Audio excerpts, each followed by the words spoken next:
Good afternoon, ladies and gentlemen. I'm Jay Devine, Associate Dean of the Mariana Brown Dietrich College of Humanities and Social Sciences here at Carnegie Mellon University. And it's my charge and my pleasure to welcome you to the second annual Thomas M. Kerr Lecture, though today a conversation rather than a lecture, on law in American society, and to introduce our distinguished conversants. First, a brief word about the namesake for this annual lecture. One hat that I wear here at Carnegie Mellon is as pre-law advisor. And in partnership with our student pre-law society, we've expanded our program's mission from simply advising students and alumni about law school to engaging the campus and surrounding communities in conversation about salient issues involving the complex interplay of law, justice, politics, human rights, and the economy that ought to be part of our dialogue as engaged and well-informed citizens. The centerpiece of this effort is our sponsorship of an annual lecture under the broad rubric of Law in American Society. And the namesake of this annual event, as well as of our pre-law society, is the late Thomas M. Kerr, Jr., who was a member of the Carnegie Mellon faculty and the university's pre-law advisor for a quarter century, from the late 1960s to the early 1990s. Professor Kerr passed away in 2006, ending a long and distinguished career in service to his country, to the law, including service in the Justice Department, to his university, and to this region, but leaving behind a strong and enduring legacy. I think you'll find more about him, a more detailed profile of the late Professor Kerr in your program. Our pre-law program is quite proud of our expanded mission, but to command the kind of gravitas that would enable us to attract a speaker of the type of stature of the guest who we welcome today, we needed to partner with a more nationally visible and weightier entity and persona. Fortunately, we had both in the form of our Center for International Relations and Politics, with which we are co-sponsoring today's event, and its director, our own Kyron Skinner. The center, or SERP as we call it, is a research center housed in our Department of Social and Decision Sciences that addresses policy issues through social, scientific, and interdisciplinary lenses. Its research activities are organized around these major concerns: globalization, which is defined as the intersection of international politics, culture, markets, and technology; grand strategy, defined as the combination of diplomatic, economic, military, and political factors used by leaders to defend their respective nation-states; the role of globalization and grand strategy, among other factors, on state policy, non-state actors, and transnational forces in countries and regions throughout the world; sponsorship, encouragement, and facilitation of research across and at the edge of disciplines which have implications for domestic politics and international relations; and fifth, training of Carnegie Mellon undergraduates and graduate students in analytical social science and the application of scholarly analysis to issues in international relations and politics more generally. The center's founder and director, who joins us here on stage as lead conversant with our guest, is Dr. Kyron Skinner. Dr. Skinner is Associate Professor of International Relations and Politics here at Carnegie Mellon, as well as the W. Glenn Campbell Research Fellow at the Hoover Institution at Stanford University. Dr. Skinner is widely known in academic circles for her expertise in the areas of international relations, U.S. foreign policy, and political strategy.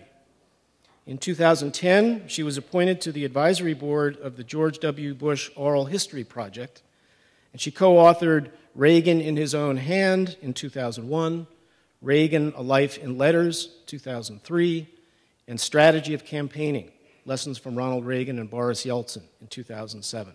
And she's the editor of Turning Points in Ending the Cold War in 2008. Her opinion pieces have appeared in the New York Times, the Wall Street Journal, National Review Online, and CNN.com. But if one were to say nothing about Dr. Skinner and simply gauge her measure by virtue of those who respond favorably to her invitations, you'd get at least as good a sense of the attention and respect that she and her work command in very elite circles. This is certainly true when considering today's guest and this year's Thomas M. Kerr conversant. Robert B. Zoellick became the 11th president of the World Bank Group on July 1st, 2007. Prior to joining the bank, Mr. Zoellick was vice chairman international of the Goldman Sachs Group. He served in President Bush's cabinet as the 13th U.S. Trade Representative from 2001 to 2005, and as Deputy Secretary of State from 2005 to 2006. From 1985 to 1993, Mr. Zoellick served at the Departments of Treasury and State and briefly in the White House. He earned a J.D. magna cum laude from Harvard Law School, an MPP from the Kennedy School of Government, and a Bachelor of Arts degree with honors and with election to Phi Beta Kappa from Swarthmore College. Mr. Zoellick joins us today to discuss global economic issues, again in the form of a conversation with Dr. Skinner, as well as with audience members who wish to join in. So I thank you again all for gathering here with us today, and I ask you to join me in thanking Dr. Skinner for bringing us our special guest today and in welcoming to the Carnegie Mellon community Mr. Robert Zoellick.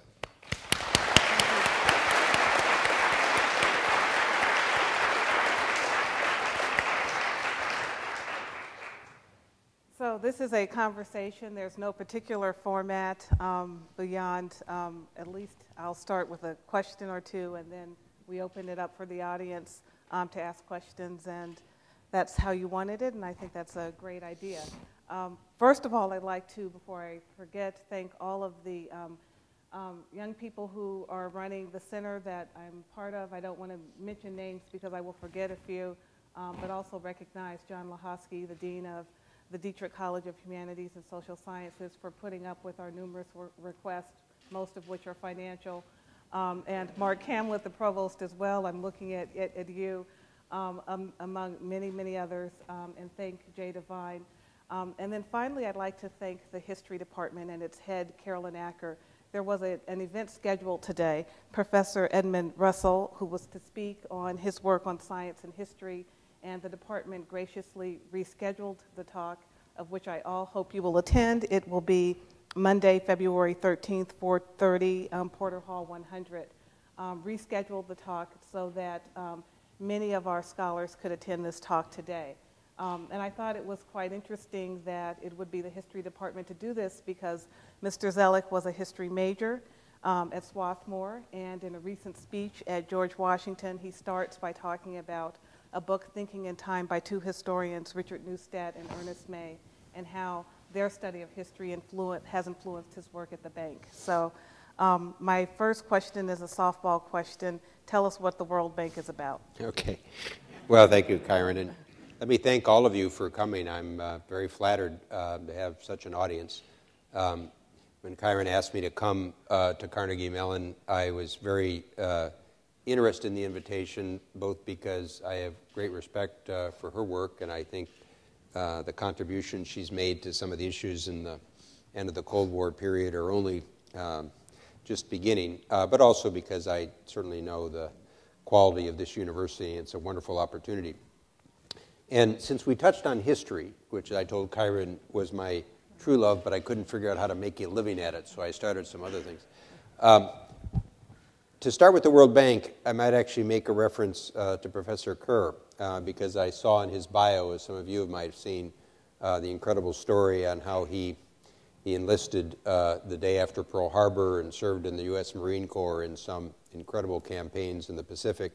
And I think, if I recall, won 2 Purple Hearts and a Bronze Star. So must have been an extraordinary individual before he started his legal and academic career. And perhaps when I think about the World Bank in relation to some economists, I approach it a little differently, in part because of the historical background. Because when Professor Kerr was fighting in the Pacific, this was the exact time in which the World Bank was being created. It was part of the Bretton Woods institutions created in 1944. And I think it's important to understand the logic of its creation. This was a group of allied powers, even as the war was raging. They were trying to think back on the causes of the Great Depression and what flowed from it in terms of political and security upheaval and the rise of fascism, and trying to recognize how to avoid those problems, how to learn from the failures of the peace of 1919, and at the same time deal with what they thought would be the challenging economic issues in the post-war period. So as some of you may know, there really were three institutions created out of this. The IMF, International Monetary Fund, which at that time dealt with the world of creating fixed exchange rates and trying to deal with what are the monetary issues and the basic sort of the fiscal issues of the international order. There was a second organization called the International Trade Organization, which actually was not, the treaty was not ratified by the U.S. Senate. So the whole trading system after World War II was actually built out of a substitute called the General Agreement for Tariffs and Trade, which then led to, in one of the negotiating rounds, the creation of something that is now the World Trade Organization. So this was to deal with the protectionism that came to such force in the 30s. And then the World Bank, which at that time, the cornerstone institution created in 1944, was actually called the International Bank for Reconstruction and Development. So the idea was to reconstruct war-torn countries, and development was actually a rather sort of newer idea at the time. Remember, this was before much of the area of decolonization. And so the first loan of the IBRD was actually to France. And today, when I go to Japan, there's actually a large recognition of the bank's role in creating the bullet trains and some of the reconstruction in Japan. Now, the Marshall Plan, which probably everybody at least has heard of, quickly superseded the bank's role in terms of the reconstruction of Western Europe. And then it moved to the development field, and over the past 60 years, it's gone through the phases of different thinking of development. The reason I start with that is, to me, while I see the developmental components of what is today the World Bank, I see it in the larger context of a multilateral system that is the thinnest of tissues trying to connect sovereign states for the mutual interest. And while the issues change, if you think about it, and of course vast differences in the world of today versus 44 or 45, but issues of international monetary policy and exchange rates, issues of trade, issues of development, issues of investment, those are very current issues. So the question, and this has characterized much of my tenure, is how do you modernize multilateral institutions to meet different challenges? And as probably all of you know, public institutions are sometimes a little sluggish and slow to change, and so, and they build in various interests. Now, what I now am the president of is actually something called the World Bank Group, because since 1944, in addition to that IBRD, there was something created in the 50s during the Eisenhower administration called IFC, International Finance Corporation. So we invest in private companies in the developing world, everything from equity to bonds to various types of guarantees. Then there's something called IDA, the International Development Association, that was created in the 1960s. And this is for the 79 poorest countries. The numbers varied over the years. And for these countries, they get either grants or very long-term loans without interest. And so that funding for IDA has to be replenished every 3 years, partly through reflows and partly through contributions. And there's a fourth element called MIGA, which is Multilateral International Guarantee Association, investment guarantee. That was created in the late 80s to help create investment insurance for dealing with various types of political risk. There's actually a fifth part, too, called ICSID, which is it's a group that deals with the arbitration and settlement of international disputes that countries belong to by treaty. Now, the World Bank ranges all across the world. We're dealing with rising powers, we're dealing with broken states, we're dealing with climate change. But I guess if I would summarize, one of the things as I try to describe what the World Bank Group does, and I say we often start in the whole in explaining this because we're called bank. And most people think what banks are about is lending money, at least until recently. But in reality, when the World Bank Group is at its most effective, money is only one component. And probably what are equally important component partners to it is first being a knowledge and information and experience bank. And this is particularly important now in recent years because of the rise of emerging markets, the incredible amount of knowledge that comes from other developing countries. How do we share that knowledge and experience across the globe with our client countries or with companies? Secondly, we do have financing, and that distinguishes us from a pure research institution. But third, compared to the size of international capital markets, we're still a drop in the bucket. So since the financial crisis hit its full force in the middle of 2008, we've done about $210 billion worth of commitments, which is not small amounts of money, but given the trillions involved in the international economy is quite modest. So when we make investments, we also try to look for ways that we can have influence beyond the individual project or investment. In effect, we're trying to create markets, we're trying to create institutions, we're trying to create capacity. So it may be local currency bond markets, so countries will be able to fund themselves in their own currency. It may be microfinance. It may be carbon finance. It may be the capacity and institutions of an Afghan government to manage its own budget. So when you think about the World Bank Group, I think it's important.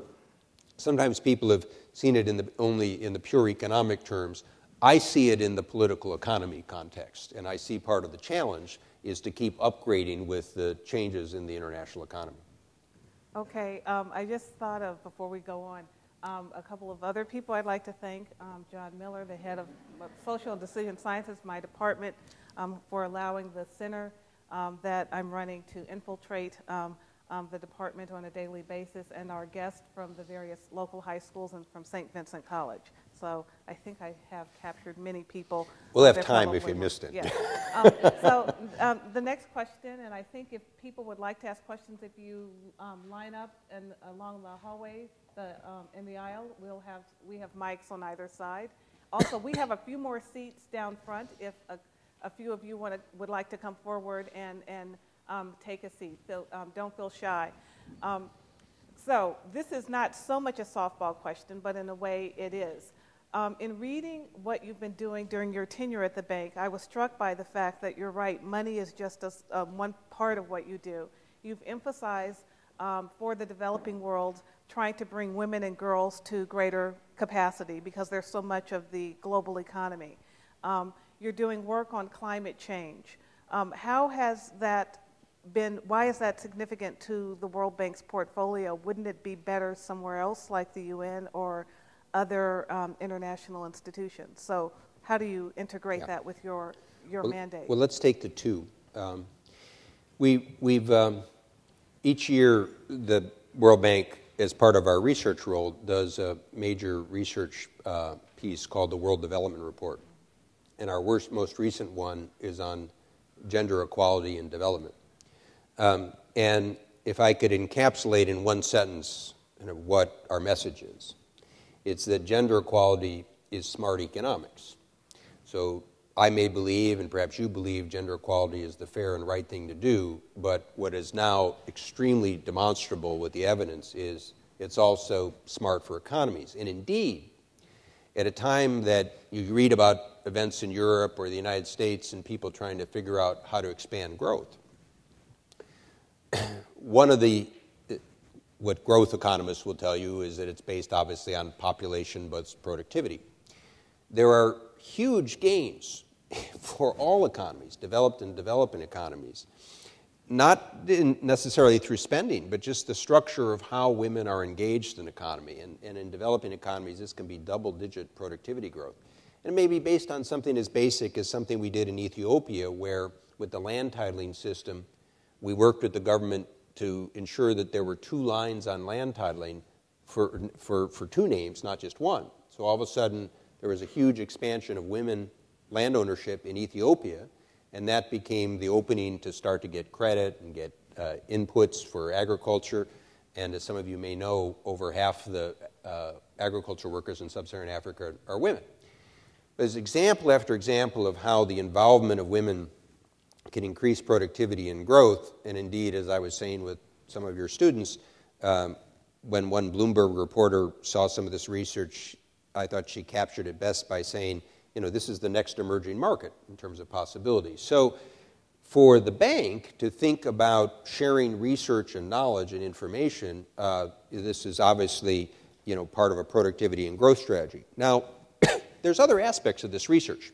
So, for example, some of you that follow development may know that Mexico started something called an Oportunidades program, and later some of you may have seen it in Brazil as Bolsa Familia. It's called a conditional cash transfer program. And basically it focuses on cash to the poorest elements, about 15-20% of people in the society, but it's conditioned. People have to send their children to school, and they have to get health checkups. It's probably done more for women's health than anything in the history of Mexico. As an example of how the bank works, this is not something we invented, something that was invented in Mexico and we helped develop it in Brazil. We now have expanded this program to about 40 different countries in one form or another.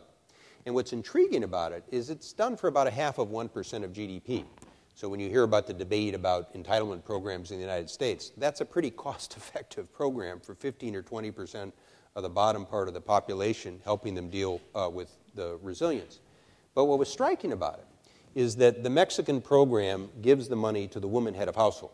And we now have the data coming out of the Brazilian program and others that the use of the money for the children, for the community, sort of in general, the social multiplier effect is much higher if the money is given to the woman head of household. So there's a whole series of aspects. And this is, I was in Davos about a week or two ago, and we were working with a number of private sector partners about credit expansion. So there's a huge opportunity for women's entrepreneurialism, but they often find it harder to get credit access. Some of this can be legal, some of this can be cultural, but it's an example of how the bank can share knowledge, do research, work with countries on programs, and make lives better for people. Now, you asked about climate change. And that's an interesting example of how the bank operates because partly I've tried to see the bank as a player within networks. In a way, whether it's private capital markets and private equity markets or others, we're trying to figure out how we can, in a sense, crowd in other players. Now, in the field of climate change, you're exactly right, Kyron. There's the negotiations for climate change occur under something called the UNFCCC. And they're the ones that sort of put together the various negotiating frameworks. But as an example of how the world has changed, even from when I started as USTR in 2001, you'll never, ever deal with a climate change issue unless you engage emerging markets and developing countries. So, I mean, look at the carbon production of China or India or others. In addition, a lot of these countries are the ones that are affected by it, starting with small island states that could get flooded, but also many coastal states. So the role of the bank is to try to connect the issue of development and growth with the climate change agenda. And in some ways, we've been more successful than the great negotiations because this also gives people insights a little bit how governments work. Those are often done by environment ministries or foreign affairs ministries.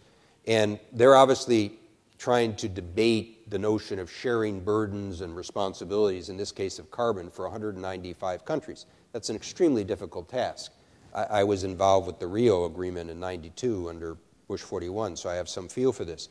We're actually trying to work with developing countries to see how we can help them with their energy efficiency. There's huge gains in energy efficiency, which reduces carbon, cuts costs.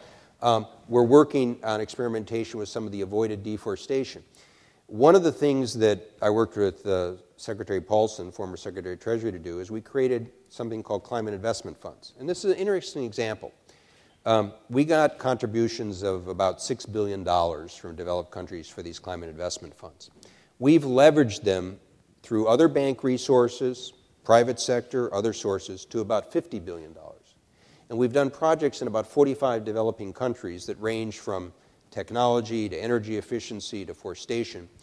Now, this is an on-the-ground example of how to actually make the issues work. And so every time we work with a country, we're building support for the agenda as well as trying to learn what works and what doesn't work.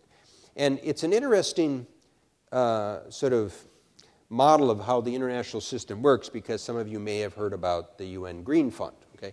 Well, if a UN Green Fund is up and running at some point, these climate investment funds will probably be part of a portfolio, part of a fund of funds.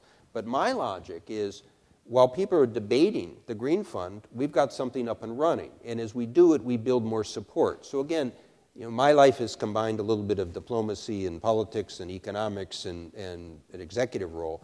One interesting example of this is India is often a very tough negotiator on climate change. But I had the prior Indian environment minister want to do a project with our climate investment funds to show India's support for them. So it's an example of where the bank sometimes can do things on the ground, make real things happen. I mean, I mentioned avoided deforestation. It's an interesting example. About 5 years ago, people realized that, by stopping people from cutting trees in many of these areas, that the estimate was that was about 17% of greenhouse gases. So that's the concept. If you go back and you look at the Kyoto Treaty, you don't get credit for not cutting down trees. So you had to take the concept and put it into sort of legal language. But the real issue was, that's a nice concept. How do you make it work on the ground? How do you make sure that if you don't cut down trees here, that you're not cutting down trees somewhere else? What do you do with the indigenous people that live in the forests? How do you make avoided deforestation in a green fund work? Where you create economic incentive payments. And that's what we do. So we go through all the hassle of trying to learn how to make that work. And just to give you an idea of, again, where the practical aspect of this, one other notion I've been trying to push is it appears that, again, estimates are that soil carbon done properly could absorb about 13% of greenhouse gases. Soil carbon is in a way where avoided deforestation was 10 or 15 years ago. That's the concept, but how do you measure it? How do you implement it? How could you connect this with African agriculture?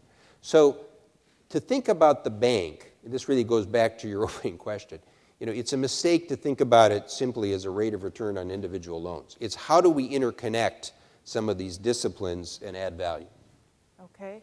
We have a number of questions, and if you want to stand up in the aisles, one of our people will give you a microphone. Sure. Maybe if you could give your name and where you're from. Sure. My name is Otto Chu, and I'm chairman of Chu Financial Management Corporation, a local investment management firm.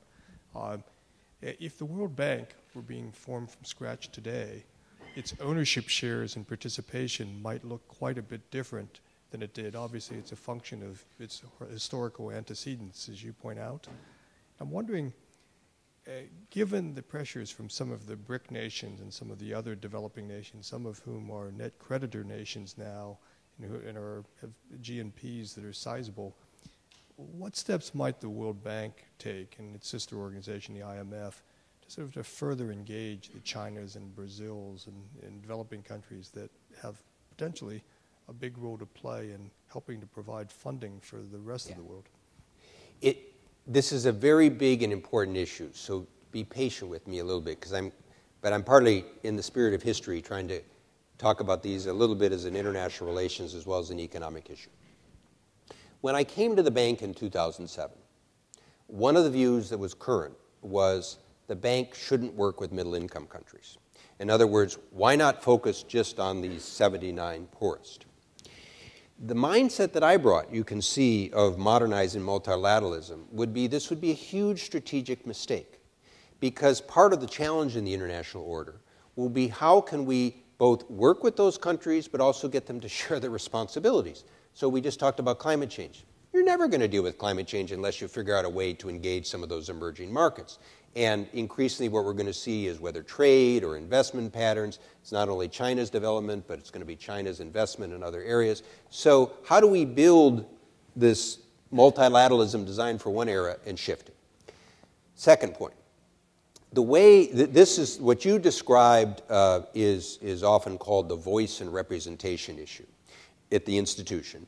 And what it reflects, and just to share with people, where the bank is different than, say, the UN, where every country has sort of one vote, is that we have a voting based on shares.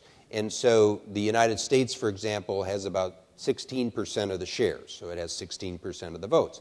And this was based on the logic in a way of saying, well, gee, the League of Nations didn't work so well because everybody had one vote, but there's some countries that are more influential. So it was based on the idea of being more corporate in a way. If you got a bigger economic interest, you have more shares. Now, as you probably have pointed out, the world has changed in terms of its economic size and location. So one of the issues that I've had to deal with in my tenure was, what can we do to increase the shareholding of developing countries? And we've actually moved up their shares to about 47%. But and this is an important issue, but it can be an overstated issue. And let me explain why. Sometimes we rarely vote as an institution. So one of the other things that we did is we have a 24 members on our board, countries that either represent individual countries or groups of countries. What was probably more important than the share change, we added another chair for sub-Saharan Africa because there were really only 2 chairs. So actually adding another voice at the table was probably more important than the maneuvering of the shares. The second issue that I've sometimes probed people on is to say there's this concept of, well, let's have 50-50 between developing and developed. And so one of the questions I ask people is, well, when does a country move from developing to developed? What's Singapore? And if you're going to have a goal 50-50, and if our goal is to get all developing countries to be developed, does that mean that someday that Zimbabwe has 50% of the shares? So what's the real logic here? And the reason I press these questions is not because I'm against the share shift. I actually made that happen, at least to a certain degree. But I'm trying to move a little bit out of the old north-south logic here. I'm trying to get a sense that the way in which development is working and the economy is working is a far more complex network. Now, however, the way that I have tried to approach the voice and representation issue beyond the shares is how we treat countries. So frankly, as I've touched on, in a way, the old logic was prescriptions that come from an elite institution of well-trained economists from certain universities that tell developing countries what to do.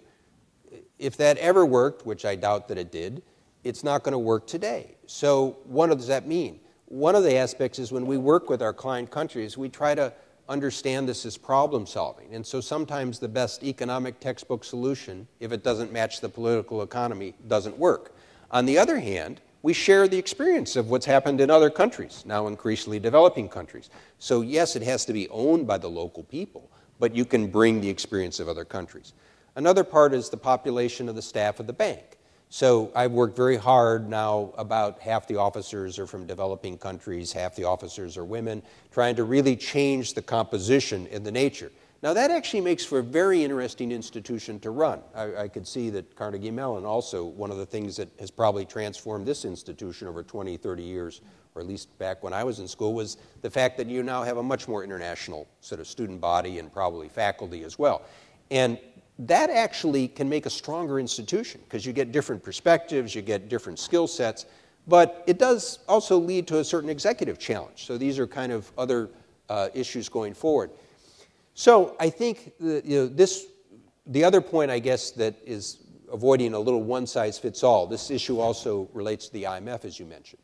When we think of the shares for the bank, one may want to use a slightly different formula than the IMF, in that the IMF is based on some aspects of size and economy and trade and others. Remember, the World Bank still does have to raise some money, like for the IDA. So some of the Nordic countries, for example, will say, well, look, we contribute a lot to this. Shouldn't that be shown up in some degree of our shares? And I think that's a reasonable point as well. We'll take some more questions. Maybe we'll take a couple of them in groups, if that's good.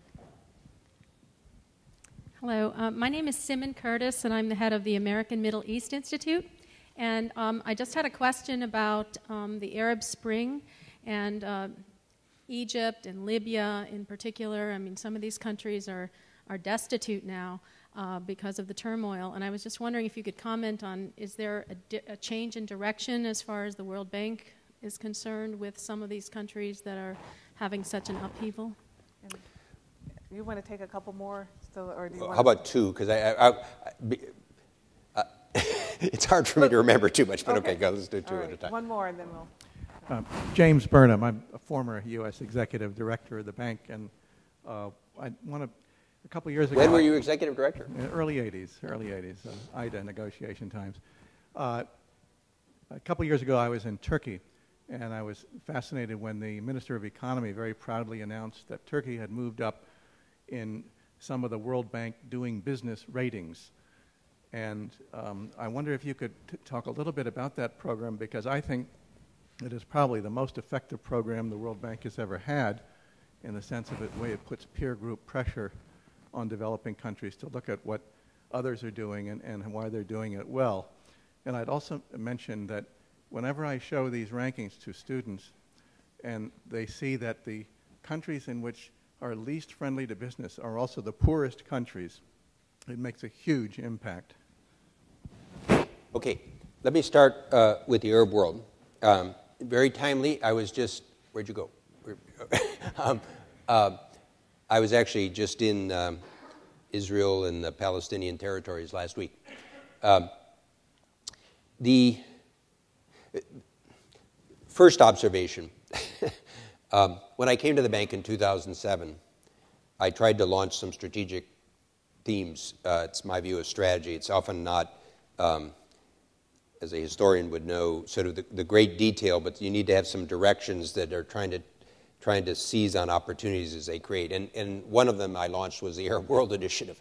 Not that I could foresee the Arab Spring, but I think one could see with the youth bulge and some of the challenges that Arab world had fallen behind, and how could one offer some special support for it. Second, the reality is this is going to be a long process. And as I mentioned, countries have to own their own development process. Outsiders can offer ideas and money and support, but eventually it has to be done by those at home. Third, I'm trying to remember that obviously each country is in special circumstances. So let me take one you didn't mention. Tunisia is obviously much smaller. But when I look back again at the East Asian development experience, I always think it's important not to underestimate the roles that models create for government leaders. Scholars can do the research, do the papers, but often government leaders kind of look to see what works. And if you think about this in the history of East Asia with Japan and Taiwan and Korea and South Korea and then China and Vietnam and others. So therefore, I think Tunisia at this point, Tunisia and Morocco, are the most advanced at being able to move forward both the political change and some of the economic change. But it's not a sure thing by any means. And the interim government in Tunisia worked with us not only on some more inclusive growth, but one of the other themes that we're trying to develop, which is how can we improve the governance and the social accountability by having more transparency. This not only improves the fight against corruption, which was one of the underlying factors, but it also helps draw in the local community, because particularly with various sort of mobile phones and others now, you can start to have people play a role in what's actually happening with the development program in their community. But it requires sort of transforming the openness of these societies. And Tunisia actually put a lot of sort of new laws in place and starting to execute this. And the reason I emphasize Tunisia is that it's going to have its own financial challenges this year. But if we can help make Tunisia and Morocco work, I think for the long term this is going to be important elsewhere in the region. You mentioned Libya. Libya obviously has a lot of oil. And in that sense, it's a good example of one of the other challenges of development, including many sub-Saharan African countries. It's not so much a question of money, it's a question of governance. It's a question of how they use those resources, whether they're stolen, whether they are shared more broadly with the public.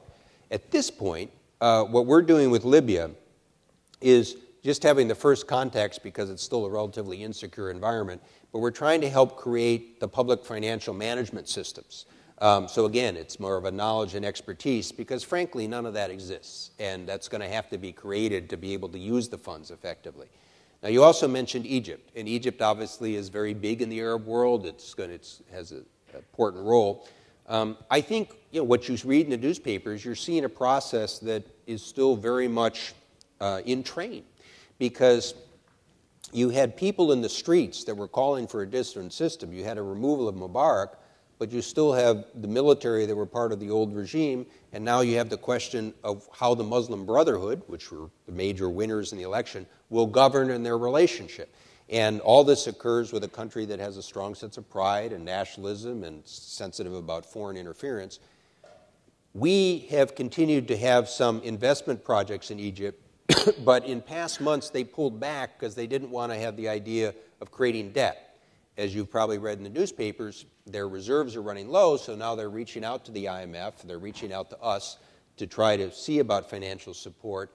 But if we do provide additional financial support to the government in general, we will want to do so in the same way I talked about with Tunisia. In other words, trying to make sure it's transparent, that it relates to some of the changes that people were calling for, a broader social accountability. And there'll be tensions with that. But if anything goes back to your question about what's changed, Egypt was growing relatively well prior to the revolution or coup, depending on your point of view.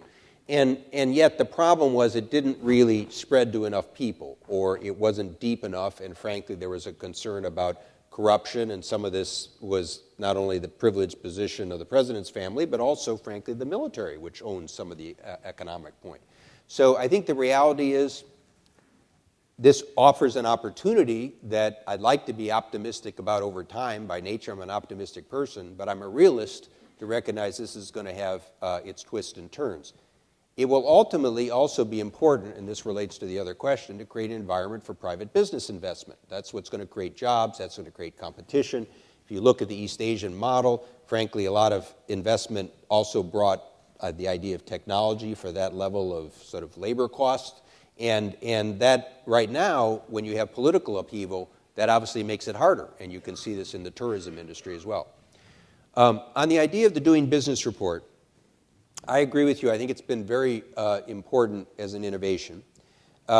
It has created an environment where countries, and for those of you that don't know what this is, we look at about 10 different indicators comparatively of everything from starting a business, hiring people, closing a business, taxes. And not surprisingly, the report is a little bit of a challenge for me because countries that rank high like it, countries that don't rank high don't like it. And so I get a lot of static about this in the course of our board. And as in any report, there's always strengths and weaknesses. So some of the research we're doing now is it's important not only to look what's on the books, but how those rules are applied. But I think just to give you a sense, as you properly point out, about how this can create incentives, many of you have probably been reading about what's going on with Russia and sort of some of the middle class coming to the streets and saying, the security and stability that President Putin provided, now Prime Minister Putin, isn't enough, and they want to move the reform movement. It was striking that last week, Prime Minister Putin pledged that he wanted to move Russia from 120th to 20th on the Doing Business report. Now, whether he'll do that's another question, but it goes to your point, the fact that that is on his radar screen, that the fact is he is using that as a metric about how you can create an environment for doing business is a telling lesson. And it also shows the point that I tried to make, that what the World Bank does is much more than put money out. The fact that is simply a knowledge service. That's simply sharing the experience about what works to try to create an environment for private business.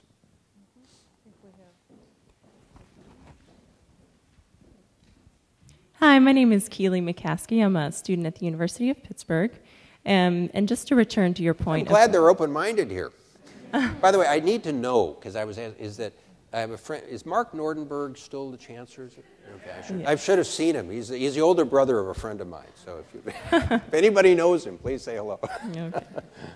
Yeah, so to return to your point about climate change and particularly avoiding deforestation, I have a concern about your reducing emissions from degradation and deforestation policies, your RED policies. Because I think there's a problem when focusing on just carbon as a quantified concept. For instance, when looking at avoiding deforestation and encouraging privatization, I think in a lot of ways that encourages land grabs from indigenous peoples and encouraging monoplantations because perhaps they capture more carbon than old-growth forests. So I was wondering your perspective on sort of why why you wouldn't encourage more regulation and cutting emissions from more of the polluters, the industrialized nations, rather than putting more burden on developing nations. I was wondering how you usually respond to that point. Okay. Take one more. Okay. My name is Apia Adumakon from High School. Most developing countries, especially those in sub-Saharan Africa, are agrarian economy. And back in the 80s, the World Bank asked government to stop subsidizing farmers. And so this has made farm exports from African countries to developed world as very, very expensive. And in Ghana, where I come from, cotton farmers have not been getting value for their sweat. And if you see what happens in developed nations, especially US and Europe, government after government keep on subsidizing farmers in this country. Can you explain to us why the major stakeholders of the bank are subsidizing farmers in their country, but when it goes to developing countries, the bank is preaching a different sermon? And my other question is, we know that the bank is a political institution, but then when we look at what goes on in some African countries, you realize that the bank country director will rate a particular government A+, and as soon as the government leaves office, just a week after the government has left office, the bank country director and the report will start downgrading the regime to F-. And when this thing happens, people will start losing trust in the objectivity that the bank has with the people. Thank you very much. So let me turn to the red issue first. You know, in 1992, when there was a debate on the Rio Agreement about dealing with climate change, the US and Europe actually had a big debate about sources and sinks. And at that time, there was a view among some that says, look, we shouldn't give credit for sinks, for absorption. We should only sort of regulate the sources. I don't know your view of how effectively we're dealing with climate change now, but in my view, we better use both in terms of trying to create incentives or disincentives for carbon production, but also sinks. And there's a similar view on trading, because I know some people felt, you know, trading is some way illegitimate. We should force the producers of the carbon to stop it. Here I'm applying notions of economic efficiency. So if I can create an incentive system through carbon trading so that somebody can pay somebody to reduce the carbon elsewhere, and it's a net benefit, that's a good thing if you're trying to reduce carbon. And all I would just suggest to you is that if you try to deal with the world of carbon production in a command and control regulatory way, I don't think you're going to be successful. I know you're not going to be successful among developing countries that I work with that think that they're way behind the developed world. And frankly, I don't think you're going to be successful in the United States or even Europe. So if you are serious about trying to deal with the carbon and climate issue, and there's a big debate about, you know, the effects and sort of the long term and the modeling and so on and so forth, and I've been dealing with this in one form or another for 20 years. But I think it's a serious enough issue that I think we should encourage sinks, dealing with sinks and absorption, as well as dealing with sources. Now, let's take to the specific aspects of the sinks, deforestation. I suggest you check what we're really doing. I'm not saying you have to privatize areas for forestation. And frankly, we in many parts of the world have done public projects for reforest areas that have had huge benefits in terms of soil, in terms of creating work, in some cases it might be public or private, sort of the area if they do create sort of lumber aspects.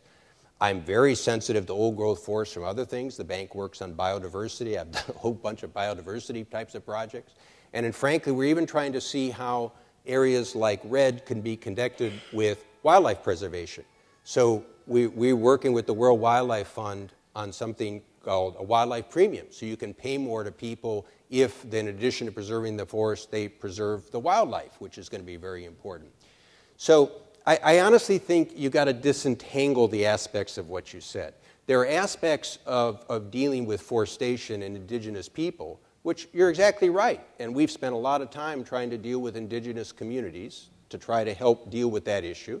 And remember, at the end of the day, it's the decision of the countries themselves. So for example, Indonesia, which could be a great force. But I do think that we can bring to bear, because frankly we're subject to an awful lot of international scrutiny about this, appropriate safeguards where we can help avoided deforestation, and whether it's done public or whether there's forestation that's done in a private side, that can be help with livelihoods, help with local communities, and also help deal with the carbon issue. I'm not saying this is your view, but there's a similar question that sometimes comes in with hydropower, where people don't like dams.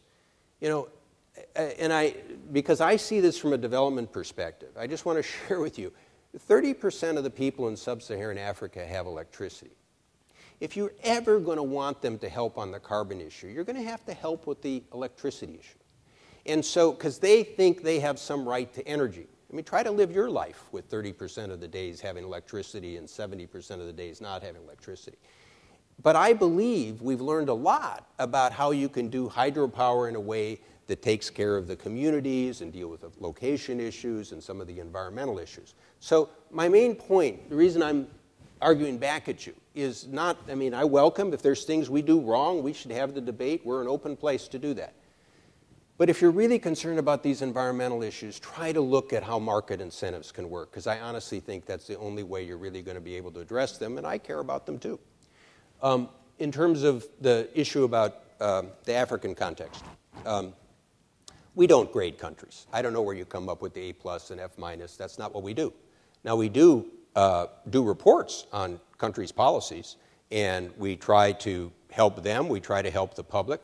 And there's an informed debate. Now, one of the things that I've actually also tried to do at the World Bank is what I call democratized development. So we've opened up data sources. We're helping expand data sources. We have now you check our website. You can find 7,000 data source sets that go back decades and decades, and we're trying to make them much more easily accessible.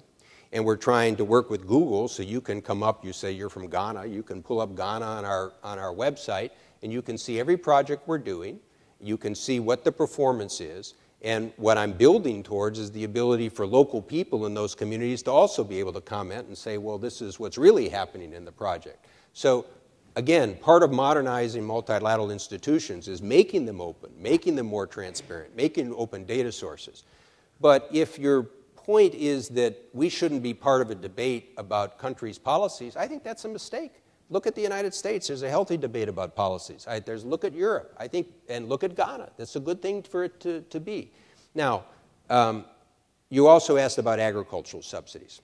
Frankly, I'm on your side. I think the U.S. agricultural subsidies program has been a waste of money. I tried to negotiate it away to open markets when I was a trade representative.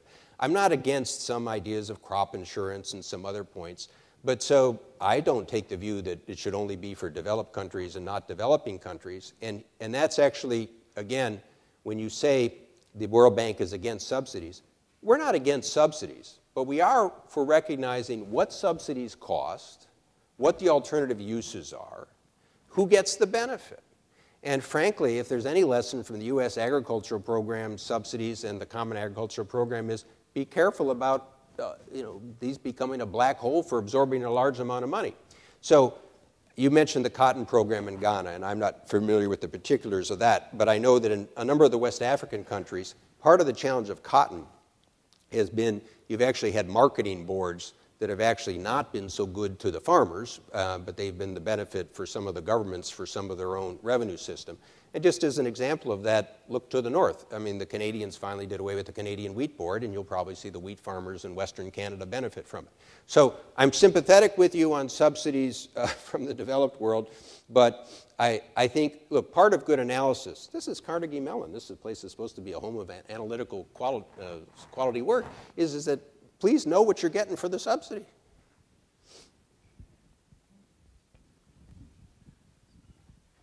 Thank you, Mr. President, for coming to Carnegie Mellon.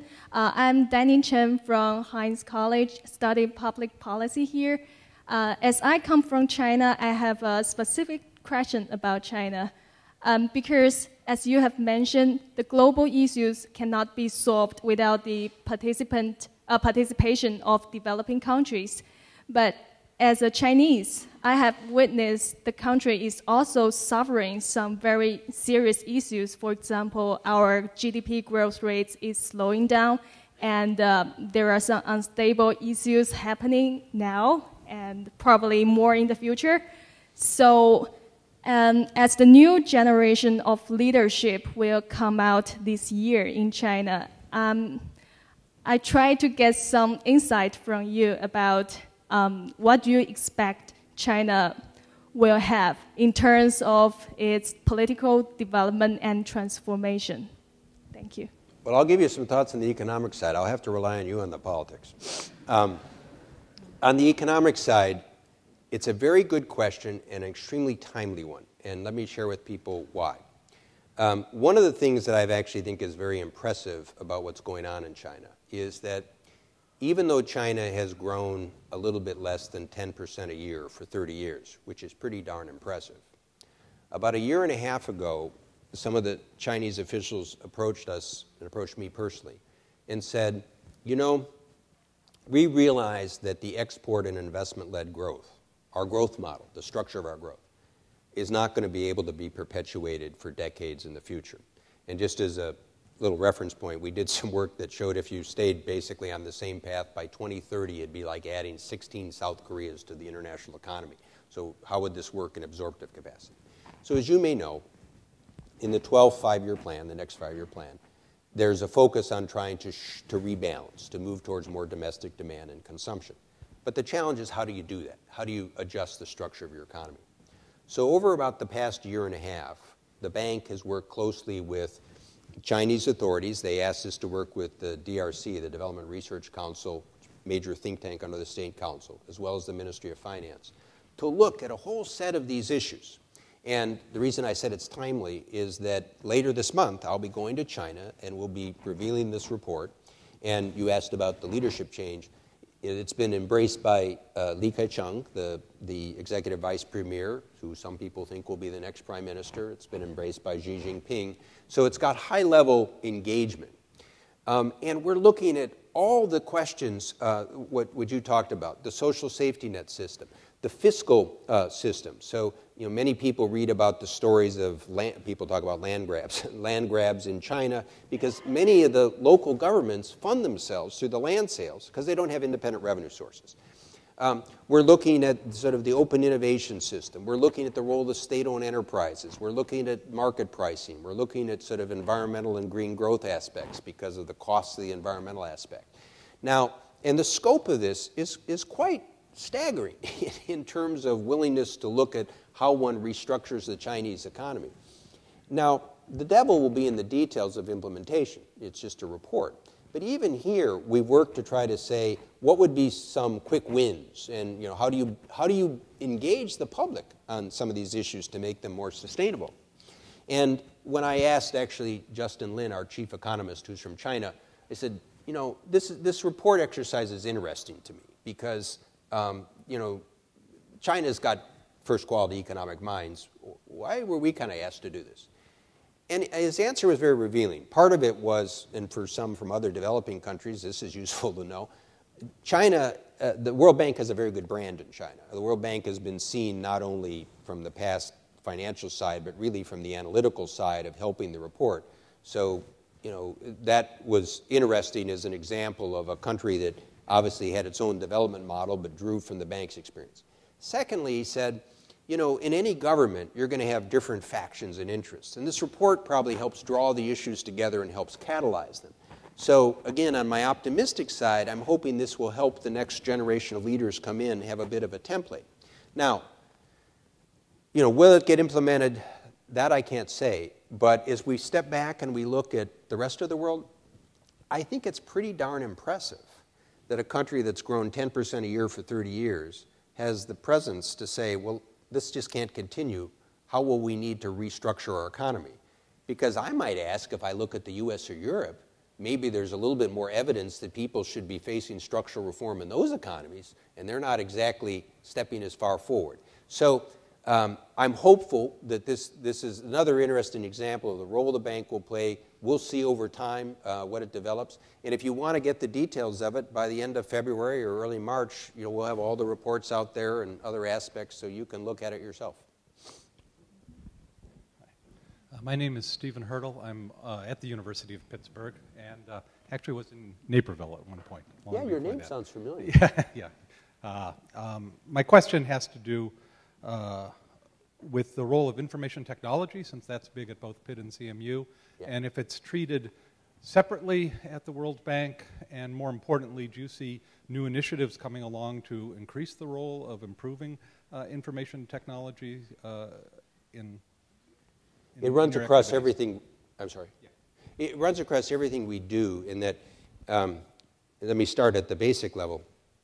We're in 120 different countries, so part of it is I have to have offices that have the capacity and the capabilities, and I also have to deal with issues of cybersecurity.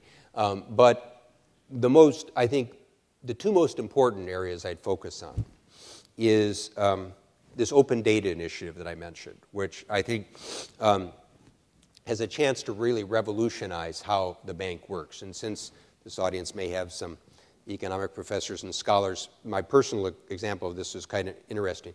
I used to go to fora that sometimes an economic professor would say, you've got some great data sets, but you still charge for them. Why do you charge for them? And I'd go back and I'd talk to my economic research team, and they'd say, well, we're adding value in here and there and so on and so forth. And it took me about 3 rounds to go back and finally realize it was a slight offset of a few $1 million to the budget, right? Which everybody wants that. It's a good faculty lesson. And so eventually I said, no, look, we're just going to put this all out for free, okay? And we then also started to think about how we could ease the applicability of those sets. So we created an apps for development competition where we said to the whole world, look, just take our data sets, take the Millennium Development Goals, see what you come up with. And we had over 120 entries. You could see how it hit different software sites. There were groups in East Africa that picked up more than West Africa. And the things that we came up with, modeling, mapping, games, different insights, were things that, if I had people in a room for a year, they would have never come up with. So it's great for the institution. It's great for different applications. And once you start to think in this way, so we're now coming up with sort of integrity applications, so to make it easier for people to be able to report about, fraud or corruption issues. Some of you may have seen in the newspaper, we come up with a new application dealing with some of the women and gender's role. And so it opens the doors for the institution, but also connects to us a whole bunch of other people will think. So in the answer to the question about Ghana, let's draw on the Ghanaians and the people in these communities or their researchers. So I think this is vitally important. Now, then there's also information technology as a tool of modern economy. So we were talking about this with some of the students. It's interesting, 10 years ago, I remember big discussions about digital divide and how the world would be left behind.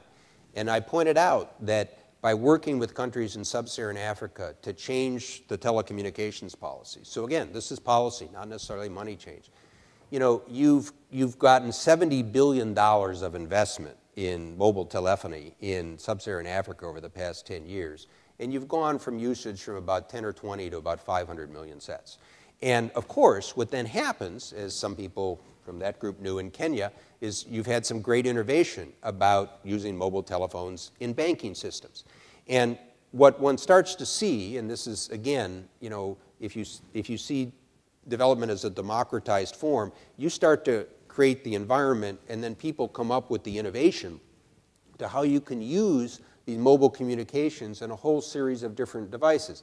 People know about how farmers now use this for commodity prices, and how you can, and as I said, what we're now trying to experiment more with, I was pointing over here with the question about the Arab world, is how we can connect this with people in social accountability so that when you do social welfare programs that with the government, that you can get people to be able to comment and engage more actively with the government. You not only get better programs, but also people don't feel divorced or separated from it. So I think the opportunities are enormous, and our doors open to other ideas.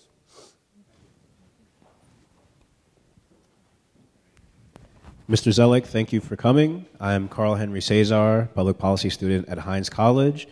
So development is important, but without the human beings feeling safe or having a quality education system, it's pointless. So my question for you is, when you go into the countries where there are severe human abuse rights, what is the decision that you and your core make to decide which is more important, knowing full well that with all the strategies and measures you come up with, it's very possible that when you leave, it will go back to the way it was or worse? Let me just make sure, you mentioned education, but then and human abuse, was that? Okay. And also specifically considering like the mass epidemic in the DRC? Yeah. Well, it all starts with the point that I made about we can have the best intentions, we can have the great ideas, we can have money, but if the local people don't do it, and this goes back to the governance of development, you're not going to get very far.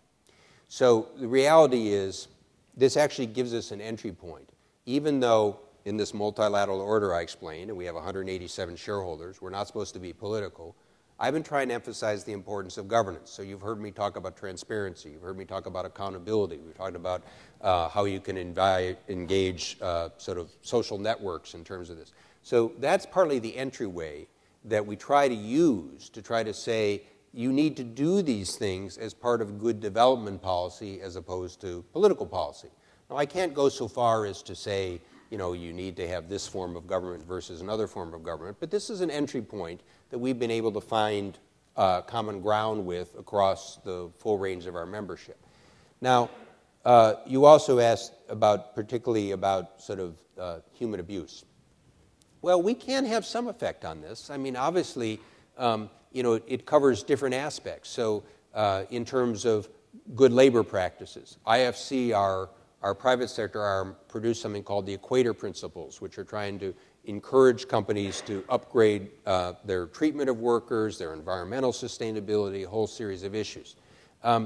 If you're dealing with a particular government, you know, we're not going to be involved in funding a program that deals with the abuse of people. The question is, and this is the honest-to-God hard question, so what do you do in a country such as Cambodia, which went through a genocide, and you've got some people in the government that basically lived through the genocide, and their view of life is pretty basic, which is when you're on top, you take yours. When you're on the bottom, someone can crush you. But you also have people in the government that are trying to modernize and reform. And the basic, you know, effort is, to the degree you can, you try to see if you can work with the reformers to try to support the modernization process. We also have a handle in that we don't want any of our money stolen, so we've got various fiduciary safeguards on the process. And we can try to share the lesson about supporting a more open system. Now, you know, and again, I'm sharing with people where the gray areas come in. You know, sometimes we work in situations where the overall political environment is frustrating, but then we have to decide if we can do a project that might deal with basic nutrition or human needs or HIV/AIDS, you talked about, or malaria, should we do it or not? You know, and those are the sort of issues that you have to try to work out with the international partners and others about whether you go forward with it. So DRC is a good example. So there are things that, you know, we won't provide basic support to the budget just without checks and balances, but we might do various types of investment projects on sort of education, or we might do various projects on malaria. We've been working a lot with some of the UN organizations, and we tried to focus on particular countries. So that's the gray areas of development. You're working in difficult places. There was a book we talked about with some of the students called The Bottom Billion that was done by Paul Collier a year or two ago, which talked about post-conflict states or fragile states. There's actually about 1.5 billion people in those states. Those are very difficult environments. You know, Afghanistan, Haiti, Liberia. Now, Liberia is a country where you have a government and the leader trying to move in the right direction. But we have to then, in a sense, customize. And I guess the way I'd close it is, it goes back to my earlier point about how I see the challenge. It's not just a question of economic theory. It's a question of understanding the political economy and institutions in any country that you're working with. And you have to be practical and pragmatic about what works. And frankly, I'm not reluctant to say, if the money's likely to be stolen, or if this is a context where people are likely to get hurt in the process, we won't do it. And I guess one other last point is, it's an important part of this is that I've emphasized the openness and transparency, and I talked about open data. But just to give you another sense, one of the other things that we did in 2010 was we created a Freedom of Information system for the institution that is the first in the multilateral world. And it's done like the USF FOIA or the India FOIA. And so the difference is, as opposed to just releasing information, which is a positive list, we have a negative list. You ask for information, unless it falls in a specific exception, you get it. And the reason I mention this, because I talked about public institutions, and I'm partly explaining to you as a role as an executive as much as an economist or a diplomat.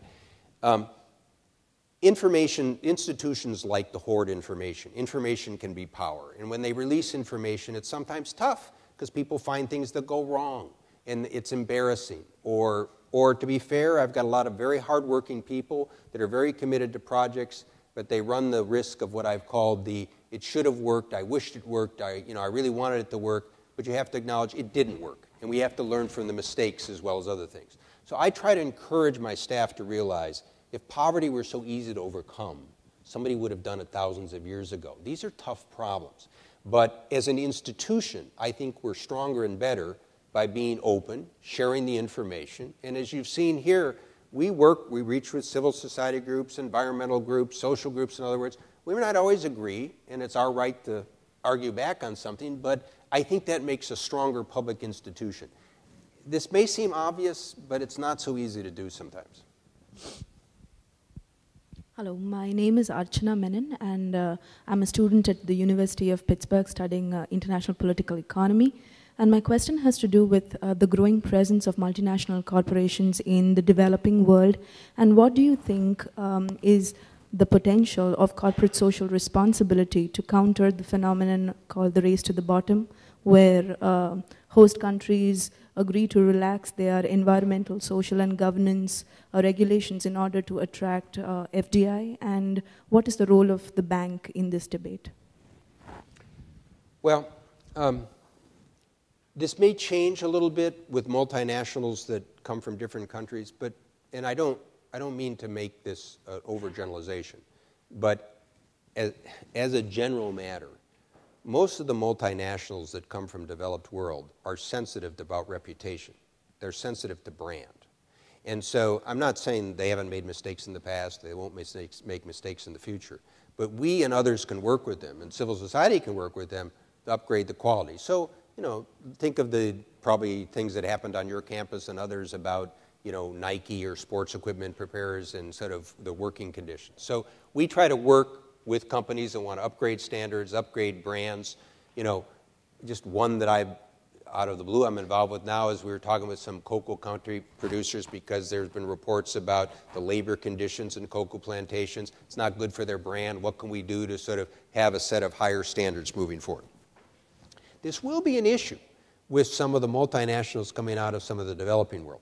And again, one of the things that we can do as an institution is work with the governments and work with those companies and say, this is a short-term thinking. Eventually it'll hurt you. It'll hurt you in the country that you're operating. It'll hurt you for your brand. It may hurt you with your customers. And so to try to upgrade people's sense of standards. But the reality is where a lot of the most difficult working conditions take place are the informal economy. I mean, it's the sectors that, in part because the government may have regulatory requirements for wages, other conditions, that it forces people into an informal arrangement that no one really knows, or at least they're unaware of.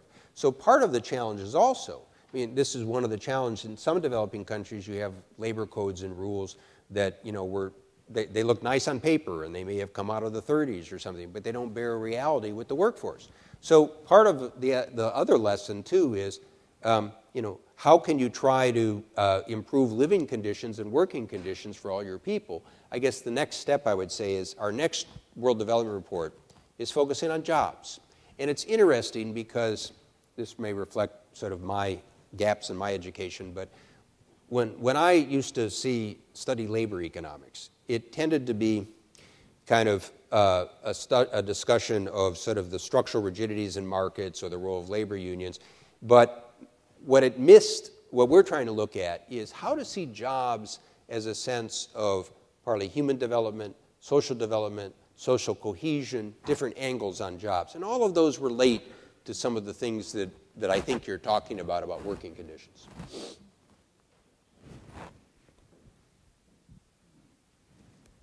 Hi, my name is Ernesto Alfonso.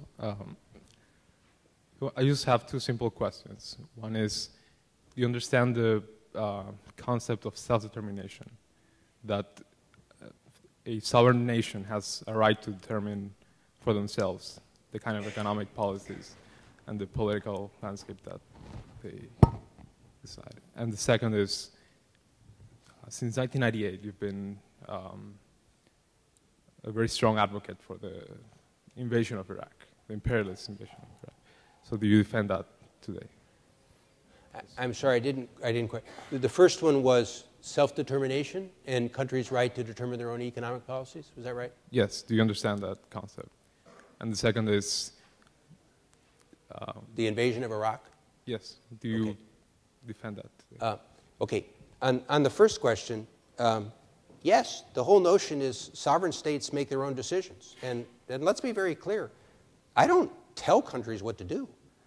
If they want to be able to draw from knowledge and experience or be able to have access to the money, that's their choice. Now, if you're saying, are we obligated to give money to people regardless of what they do with it, the answer to that is no, because at a minimum I have to make sure that it's not stolen. Or you've had some questions here about environmental sustainability or some of the aspects of human rights aspects. So yes, we have to try to work with countries so that they develop programs that use the money effectively, but ultimately it's their choice. So that goes to this point about clients. So I don't think at least we have a difference on that one. On the question about Iraq, I was the U.S. trade representative at the time of the Iraq War. Frankly, I wasn't part of the key decision process. But my own sense is, if you go back and you look at some of the debates in the late 90s, you'll see resolutions from the U.S. Congress, you'll see bipartisan view about concern about the aspects that led to the cause of the war. I realize it's been hugely controversial, and I really think the question now will be what the people of Iraq do with their new country.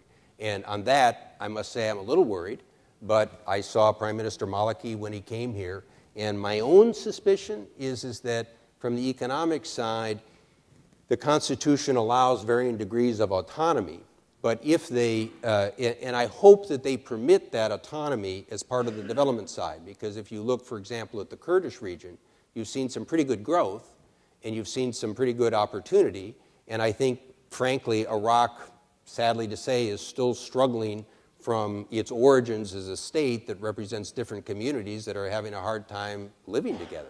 But I see that as a tragedy. Mr. Zoellick, thank you for sharing your views with us today. My name is Michael Furman. I'm a student here at Carnegie Mellon. I'd like to go back to the issue of climate change. My interest is, well, it seems like there's not a willingness to pay for carbon emissions at this point from both the U.S. Or there's not a capacity to reach agreement between the BRIC countries and the United States and other, individual states which have vested interest in this. In your purview, how can we prevent individuals from taking part in geoengineering projects which will inevitably create economic winners and losers? Specifically, like if there were blocks of nations like NATO or China on the other side of it, do you see a potential other than geoengineering as a fix for this? Could you explain to me what you mean by geoengineering? It could be a number of things, particularly stratospheric aerosol geoengineering, the release of either sulfates, sulfate oxides, or aluminum oxides. This is, we're one of the leaders in discussing it here in our public policy department. Okay. So just so I have it right, those would be sort of a macro step to try to deal with carbon or warming from an atmospheric, or like the ideas of putting various minerals in the oceans and things like that? Yeah, okay. Well, those are very serious steps, and I suppose, you know, in a sense of scientific inquiry, it's probably good to research them and to learn more about them. I personally suspect it would be very hard for any one country to sort of intrude on the global commons with those in a very big way. Maybe, I mean, whether they could do so in their own sovereign space and others may be a different question. I guess, given the description that you gave of the lack of coming together at a global level among the major emitters, one I share, by the way, let me just explain what I think is the best thing that can be done, and it somewhat was reflected in the Cancun climate change meeting. I went to talk to President Calderon months in advance and said, look, I don't know the prospects of getting 195 countries to agree to this. But one opportunity is, can we work on some of the building blocks that will be good in and of themselves? And at some point, will have to become the components if you are able to put something together at the global level. So energy efficiency, some of the technology centers that were created. We have a difference here, but I believe avoided forestation is part of this. Creating the possibilities for some of the soil carbon. Even working with key players. So for example, we've helped sponsor something called the C40, which is the cities group. And you may very well know this, something I didn't know, but cities, the major cities, you know, represent about 2/3 of the emission. And so there's a lot that can be done in individual cities with the construction and other aspects, and they're sort of coming together on their own to start to address these issues. Special problems, for example, the small island states, what one can do in alternative energy development, on and on and on. My point is, one of the challenges in the international legal system is that if I can get 150 countries to agree to something and they start to move it forward, should I wait because I don't have the last 45? Or should we start to move forward with those that you can? You know, this is one of these sort of questions that gets debated in international councils. But my own view was, let's try to make progress where you can, in the sectors you can, get demonstration effects. In many of these cases, you know, they have what used to be called the no regret strategy. You get multiple benefits from them anyway. Part of the lesson in life is if you have a model that everybody has to agree to everything all the time, you're going to be disappointed and you're not going to make progress. So let's try to be pragmatic and build coalitions of support. And if you ever are going to bring everybody together in an arrangement, it's most likely going to be done through that building block approach. And just to connect it to the Rio Treaty, which I was a part of, is that the Rio Treaty, as you may recall, had that countries are supposed to develop national action plans and they were supposed to review. So what's to prevent countries from having combined national action plans? So you can have 150 doing a national action plan. So I've spoken a little bit more to one part of the climate change, but I just think it's important because what I'm really discussing here is in part an environmental and economic, but also a financial issue. And if I could add one other component, you know, we at the World Bank have a spring meeting and an annual meeting. Each one of these meetings, we've had what we call a Bali event because it was first begun in Indonesia at the time of the Bali climate change meeting, which is to bring in the economic and finance ministers to talk about a climate change issue. Because the reality is, if you just leave it to the foreign and environmental ministers, you're not going to be dealing with the ministries that are going to be often making the important economic decisions. So part of the challenge in governments is to integrate this across their own ministries. We have two final questions. Hi, thank you. My name is Jacob Pruce. I'm a student in the Heinz College Public Policy Program. In recent years, secret trade agreement negotiations have been used to circumvent democratic processes to impose really bad intellectual property laws around the world. As citizens, for example, all of the censorship provisions in ACTA. In what? ACTA, the anti-counterfeiting trade agreement, which was negotiated in secret over the last several years. And it was great effort by various parties to leak copies of the drafts so that civil society could begin to organize opposition against it. Anti-counterfeiting trade agreement, when was that done? Because I was trade representative, I wasn't. So that was in the last couple of years.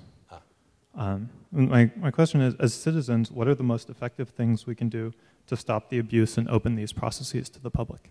Thank you. Well, I think I'd build on what I mentioned before, which is that when I was the trade representative, by law, we had a series, it was actually created in the 70s in the US, is that a series of requirements of open consultation, posting the information. There's a series of advisory groups that participate across the whole area. I actually created an assistant USTR for labor. I backed the one for the environment topic so we can increase the outreach for those communities. So I'm afraid I don't know the specifics. That was the one that you mentioned, so I don't know who negotiated it. I don't know which department. But in general, I think that whether for developed or developing countries, you want to try to have open consultations process. And look, that doesn't mean you're always going to agree. Your position may be different where somebody else comes from. But I do think you end up with better agreements. You tend to get better support. And again, at least in the U.S. context, but I realize you may be talking about different countries, you have something called the U.S. Congress. And the U.S. Congress certainly has a heavy-duty oversight over any executive branch agency and negotiation. And if the public disagrees, they petition Congress. That's what's in the Constitution. And then if they disagree with that, they vote the people out. So at least for the U.S., as a study of U.S. history, Americans love conspiracy theories. And I suppose if the Yankees won so many pennants, you would believe there's a conspiracy theory. But to be honest, it's often, I just tell you from being in government, there's less in the way of conspiracy than you might think. There's mistakes. There's oversights. There's people not working cooperatively together. There's stupidity. But this is a constant discussion that I have with my wife, who believes in conspiracy theories more than I do. But having been there, I will just tell you, a lot of things go wrong just for the reasons that things go wrong in life. So I believe in an openness and transparency system, but just, at least in the U.S., the conspiracy thing just doesn't sell to me. I think we can take one more. We're running out of time, and you've been waiting. So let's, I think we have something of a hard stop that we have to live up to. Mr. Zoellick, I wanted to applaud the World Bank for being open to different methods of providing aid.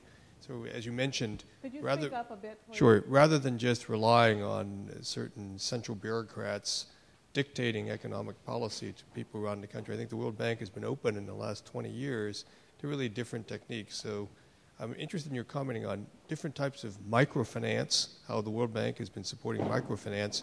I'm curious what other things you've been, as you watch these little economic experiments going on in countries around the world, what other things you've learned in the last 3 to 5 years, things that you've learned from one country that can be applied in other countries or regions of the world, much as you gave the example of learning from Mexico and applying that in Brazil. Well, since you had one before, I want to try to get one of these people. The basic point is there's a huge amount. In other words, what's really changed now is what we've tried to emphasize with South-South learning. And so whether it's education programs, health programs, the nature of experience about easing movement of things across border for trade, it's our existence, okay? Now, you mentioned microfinance. We are one of the biggest investors in microfinance, but I'll just add on this. I think one of the other lessons is there's no silver bullet. So some people thought microfinance was the silver bullet. You've seen discussions and debates about some of its weaknesses. I think in particular, one of the things that we're trying to do is how do you connect microfinance to small enterprises and small and medium-sized enterprises, which are also some of the growth aspects. So part of it, when you think of financial credit strategies or financial inclusion strategies, to think about it a little bit more holistically. So microfinance was credit to a particular small player. How do you think about not only credit, but saving systems? insurance systems. And I always remember a view that was expressed to me by a former president of Mexico, Zedillo. He said, for many poor communities, it's not that they have too many markets. They don't have enough markets. In other words, if they don't have credit access, then they're susceptible to loan sharks. But how can we use some of the technology and some of the ideas to now make this cost efficient at a much smaller level? So we had a question about agriculture. One of the things that I've had our people focus on for developing countries is what can we do in terms of crop insurance? Because I recall in visiting India once, one of the economists said to me, the Indian farmers that are committing suicide, this is a couple years ago, they're not the subsistence farmers. They're the people who have just started to move into the market economy, but they're such at the margin that if they pay for somebody to drill for water and they can't get the water, they feel hope is gone. So how can we take some of the efficiencies of information technology and lessons to build insurance? So I guess one other broader field, if I were going to suggest people to think about, risk mitigation or risk management, I think is going to be an important area. We do this now also with natural disasters. I mean, if with the Caribbean, we put together a special, in a sense, a hurricane insurance. It's not done through pure insurance, but and we're learning an awful lot. About 90% of the natural disasters occur in the so-called Rim of Fire in East Asia, and we're learning a lot about preventive measures, sort of quick response measures, aspects that help sort of then insure some of these issues. So in a way, if you believe in markets and enterprise as I do, I think it's also important to recognize bad things happen. And how do you help people manage the risk process in an efficient way?